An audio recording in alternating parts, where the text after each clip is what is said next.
tidy mount for a definition interior. As you can see, I am on crutches. And so I decided to make my first YouTube how-to video. It's amazing what you can get accomplished creatively if you don't have to worry about cleaning your house or not working and being on crutches. What I want to talk today about is chalk paint, which I love, and using an overhead projector to project an image onto a piece of furniture, a wall, whatever, and to get a graphic on it that you like. I got this graphic from the graphicfairy.com. It's an awesome website that has 100% copyright free graphics that you can use. It's phenomenal. They have tutorials, they have everything on it. So what I've done is, this is a piece of furniture that my friend threw out that was in really sad shape. This top is even a particle board top. It's really crappy. But what I did is I used chalk paint on this. This is the French linen. I only use chalk paint in the French linen. The white here and the inside here, I mix my own chalk paint. And what I found is that my own chalk paint was very similar to Annie Sloan's chalk paint, but it cost me about 50 cents to make versus $40 a quart. And we'll get into that a little bit more into tips. What I did is I put 2 coats of paint on the outside, the top, the inside, and the legs, and I've let it dry a day. So what I'm doing now is I want to project an image onto the piece of furniture that I can copy a graphics on it. What I've done is I went on the website, I just printed up a piece of the graphics that I wanted, and I went to my local Staples and had a transparency made up. The reason I like this is because there's many ways to transfer a design onto a piece of furniture. Go on her website, Graphic Fairy, I'll put a link to it and you can see. I prefer the overhead projector because I can determine the size of my projection just by moving my projector backward or forward. If I did some other methods, I'd have to blow it up to the size that I wanted and know specifically the size, and I am not that organized to figure that out. I love the versatility of using an overhead projector. I will say I have 3 of these. I always buy them at a yard sale. I think they're going to become an antique now because nobody uses overhead projectors, and I would encourage you to go out and get one. They're really inexpensive because they're great for doing this type of things and even murals on the wall. I really don't have any drawing capabilities, but I've done some phenomenal things using an overhead projector, paint pens. I will tell you they're inexpensive, but if you blow out the bulb's about $35, so be very careful. So I'm going to turn this on and show you what it looks like. And I'll be right back. Okay, now that we're back, there's some tips to using the overhead projector. As I said, you can move it backwards or forward for as big or small as what you want. I find it easier than using some of the other transfer methods. Now, the problem with the overhead projector is if the overhead projector moves or the piece of furniture moves, your graphic is off. You know, with my dogs running in, my kids all over the place, that is very apt to happen. So what I do to help with that is I have my transparency on the overhead projector. I tape it down exactly where I want it to be. It's on here and I like the positioning of it. What I do is I take a pencil and I draw the feet on the piece of table I'm using, so if it does get kicked, I can perhaps put it back to the position that I want it to be. Now, what I also do is I want to make sure that it's positioned the right way. And as you see, this isn't exactly centered. If you look at these graphics, they're not in the center. That's okay, because I want this to be level. Your mind will pick up if this is askew and it's going to look a little off. So I know it sounds like I'm being neurotic, but I do kind of put a level on it. I make sure my table is level first. I put a level on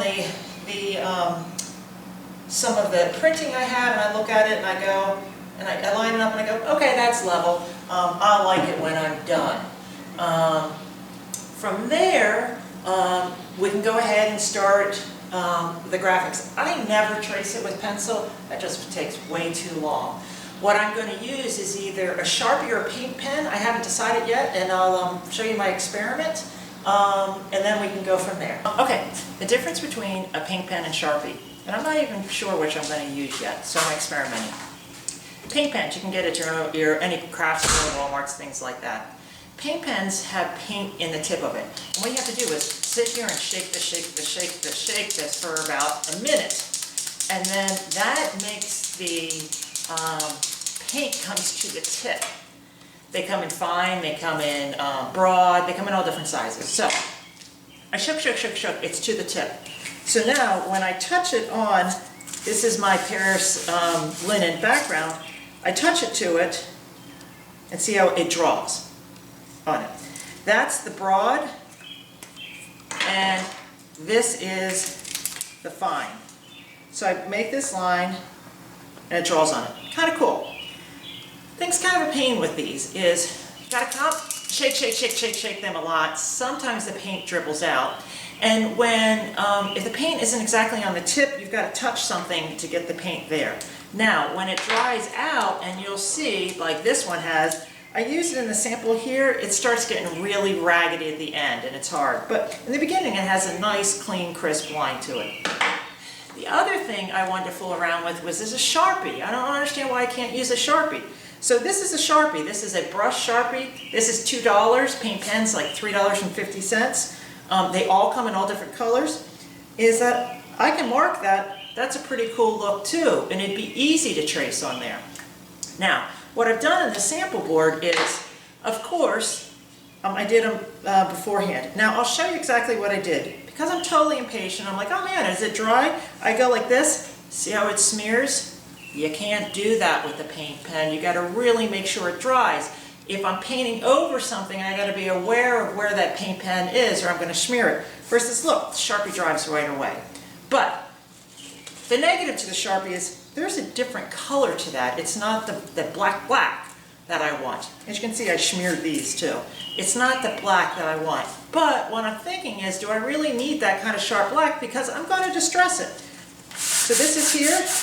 I'm going to distress it anyways a little bit. If I go like this, and here, because I want to give it that aged look. So they all distress fairly well. So what I'm going to do is, I'm going to distress these a little bit more, put a little wax on it, put a little black wax on it, come back and look at it and decide. Okay, now I'm back. So what I did is I sanded over a little bit lightly, as I talked about. I put Annie Sloan's soft wax on, and then I put a little bit of dark wax on. A little tip about Annie Sloan. As I said before, I mix up my own chalk paint, and it's pretty inexpensive to do it. I find her paint's wonderful but expensive, but I will tell you is I use her wax because it's second to none. If you find another product similar to this, it's about the same price she charges. The Johnson's Paste Wax, Brie Wax, some other ones, it's not as soft and as good. So spend your money where your money should be spent wisely. Buy this wax. The other tip about her paint is, what I did is I bought her color chart of all her paint. And this color chart was $6, which I think is ridiculous. What I found is the color that's on here, if I can go into my Oops paint or go to Sherwin-Williams and get a quart container of the trial paint, which is about $6, if you pick a color that exactly matches this, that's her colors. So you really can make this chalk paint inexpensively, but spend the money on the wax, it's worth it. So, back to Sharpies versus paint pen. I'm going to try the Sharpie. A couple reasons. I like the way it looks. This is the Sharpie. This is the paint pens. What I found, because I'm totally impatient and I should have waited a couple hours for this to dry, is that it was smearing it and I was getting black all over the place. And I really don't want to deal with smearing it over top of it. The benefits, Sharpie is less expensive, it's easier to use, it dries faster, I can sand over it, although I got to give this good time to dry, and I think it'll give me pretty halfway decent results. So we are trying this Sharpie. Okay, I'm back. Now I'm ready to get started. This is like the exciting moment. I always have the hardest time just sticking my pen to it initially. And then I will tell you, I love doing it. It kind of lets my mind free flow, and it's kind of mindless, and it's fun. Now, I'm right-handed, so I work right to left. I don't think I have to worry as much about smearing the paint because I'm using a Sharpie, but we'll see. So, paint's off, and I usually will start exactly like I said. So there's a mark here, I take a Sharpie, I just mark it on the Sharpie. And then I just come back and I fill in the spaces. From there. So that's a start. I understand I'm going to go back over and distress this. I will get this all done, and then we'll come back, and we'll talk about how to finish. Okay, I'm back again. That probably took me about 15 minutes. As you can see, I just did the top. I turn this off, which is kind of cool. You can see exactly what it looks like. I'm not concerned, and I want to talk about this too, about I just go right over the middle line. There's bumps in here. I'm just ignoring them, and I just go over them. Again, understand that we're going to be sanding this down and giving it a distress look, so it's really forgiving. Don't beat yourself up about it. If you accidentally blob, this chalk paint is great at covering things up. I get a little paintbrush and dab over parts that you don't like. But now I'm going to continue. Okay, it's all done. That took me about a half hour.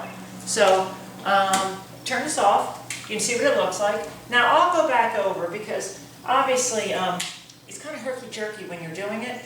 And like here I didn't get a full circle and stuff like that. And I'll go back over just to make sure I fill things in. It's a little bit smooth. You can drive yourself crazy doing that kind of stuff. Understand that we're going to come back and distress this entire thing. The verdict out on the Sharpie is, I really like this Sharpie. It was great. It's the brush Sharpie. It was $2. And I think it did a good job. I'm going to touch this up.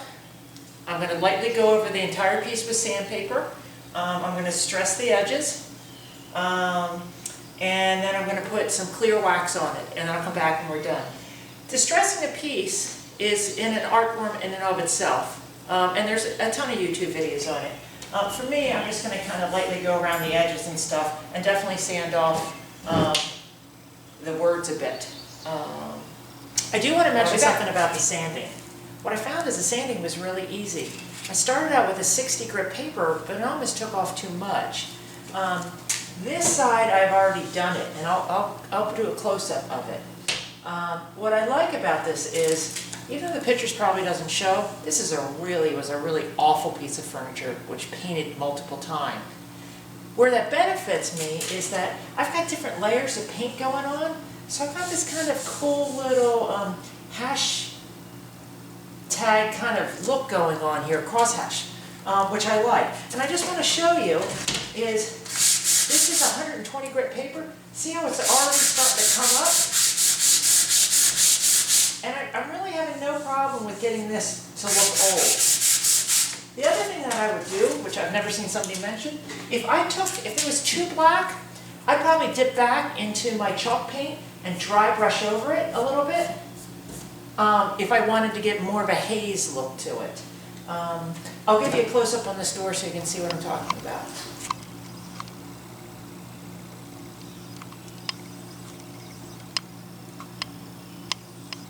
I mention this because I'm kind of winging it here, and this is what happened. This accidentally got wet here, and I went to sand it, and it took it down to the white, which I hate that look.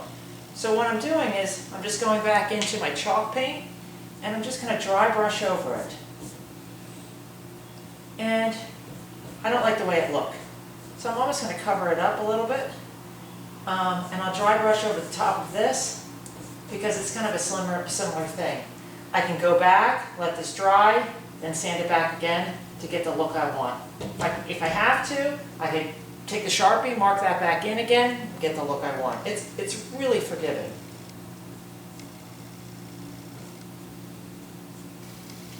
All right, time for the big reveal. Good news is I'm off crutches. The big reveal is, ta-da! It's done. I'm pretty happy with it. It's a really soft finish. I think it looks great here. I don't have everything in it. Inside is done, and that's it. Well, I hope you enjoyed this video, and I hope you try a project on your own. Thanks. This is Heidi Mountford with Definition Interiors.